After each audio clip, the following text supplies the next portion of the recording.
Thanks, Chris. I'm joined now with head football coach Mike Grossner. Coach, thanks for being on the show. Thanks for having me. Well, you guys got a big result on Saturday, beating William Jewell on our homecoming. What does it mean to get a result like that on homecoming? Well, it was set up perfect. We would love to play Jewell on homecoming with all the fans back and the ex-players, and we had a nice crowd, and I thought we entertained them and thrilled them to the very end. Yeah, definitely. Now, that was your 6th home win in a row.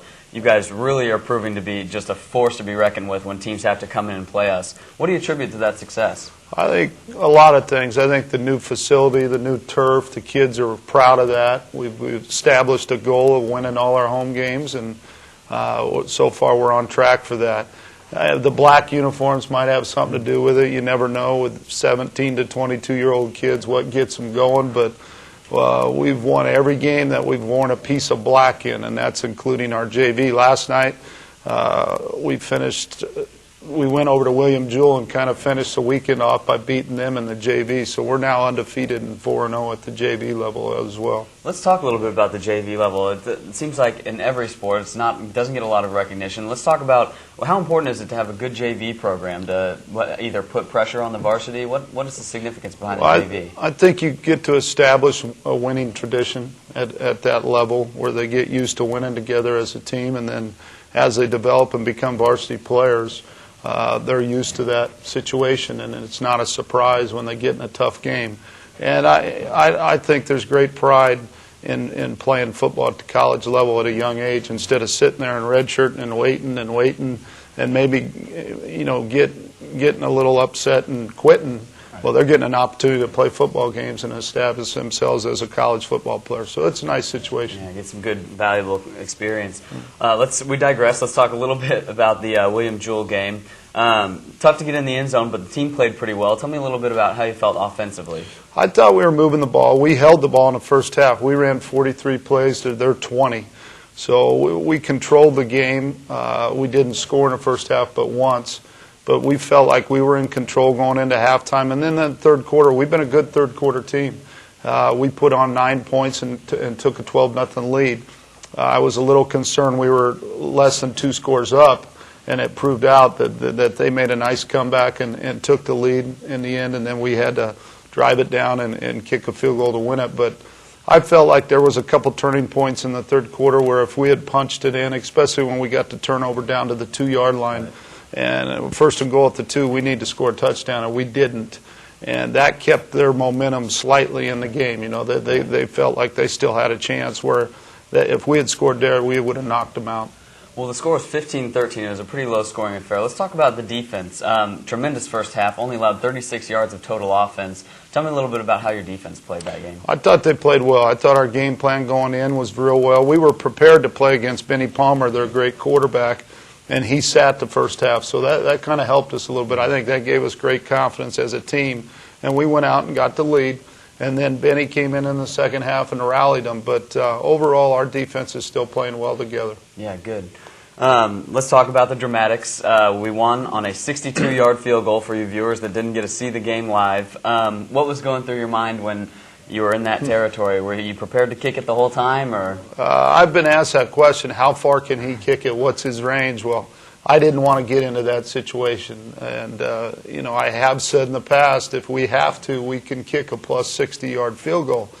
Well, we got into that situation, and we were in a huddle, and I was still doubting whether he could make it from the standpoint, I know he's got that type of leg, but it was into a crosswind. He had to kick it directly into the wind and blow it back through the uprights. And that's a lot to ask on the last play of the game because it was 4th and 15 or 18. Right. We called the timeout. We discussed it. I had one play in my mind that I thought might work offensively, but I didn't think our percentages were very good. I turned to Micah Mason and asked him what he thought, and he said, "Do you have a play?" I said, "Yeah," and I went through it, but I said, "I don't feel real good about it." And he said, "Well, then we should kick it." So then we lined up to kick it, and they called timeout. So that gave us another huddle to go through the whole process again. And Derek Dorfler was circling the huddle like a shark and saying, "I'll make it, Coach, I'll make it." He kept saying that, "I'll make it, Coach, do it." So I turned to Ryan Smith, the holder, and I really asked, well, Ryan's a level-headed kid. He's been in that situation. And I asked him, "Hey, what do you think?" And he goes, "He'll make it." And I said, "Let's do it." Boom, we ran him on the field, and next thing you know, the fans are going nuts. What a great play. What's it like to have two potential All-American special teamers on that unit? I mean, knowing that you get across the 50-yard line, you've got a chance to score points. What's that mean for a football coach? I think it's a great feeling from a team standpoint. We know we're always in the game. We know if we're down 2 and we have the ball last, so we do got to get near the 50 and we got a chance to win the game. It's a great confidence builder for our football team. And as an offensive play caller, I know when we get near the red zone that we're going to get some points out of it, whether it be 7 or 3. Right. And I'll tell you what a moment when he hit it, because I don't think anybody in the stadium thought he'd make it except him. And when it went through, that crowd reaction, and then the thought that Baldwin City might never see an event like that again. It was awesome for our community and for the homecoming fans especially. Let's talk a little bit about Derek as an individual. Have you been contacted by anybody at the next level about Derek? Can you comment on that? I know there's some interest, and it started when he hit the 57-yarder earlier in the season. Derek's level-headed. He'll keep it all in perspective. Yeah. He set 2 records Saturday. He's on the verge of setting a season record for field goals made in a season. He's 2 away. We're going to sit down. I'm going to sit him down this week and just talk perspective, where we're at. He's in the middle of a college season. That should be his only concentration.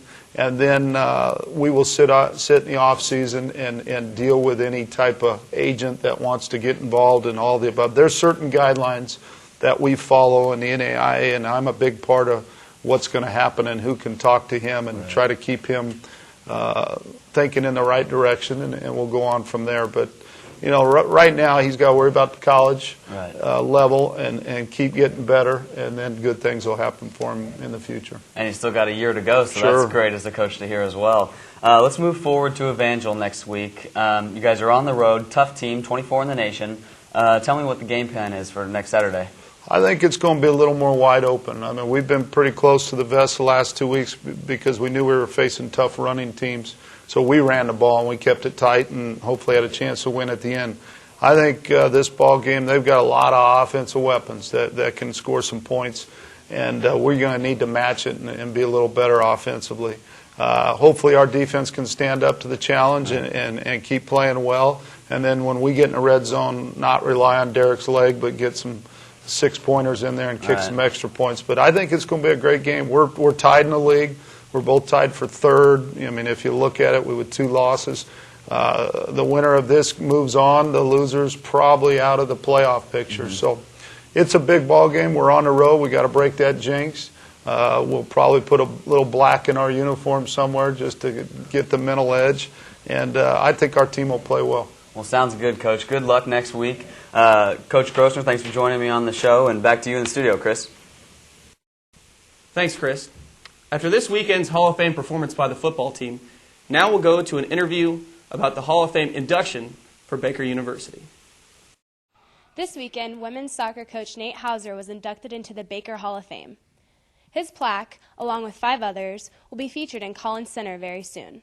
The induction ceremony was held in the Arrowhead Club at Arrowhead Stadium. Friends, family, and Baker alums attended to show their support. Mr. Jerry Weekly, Vice President of Endowment and Planned Giving, inducted all 6 of the future Hall of Famers. At Baker, Hauser was a member of Mungano, the Kappa Sigma fraternity, a university admissions assistant, the president of IFC, and in 1993 was selected as Baker's homecoming king.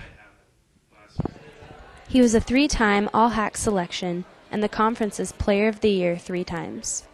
Hauser set the school record for goals of 31 and points with 72 in his 1992 season.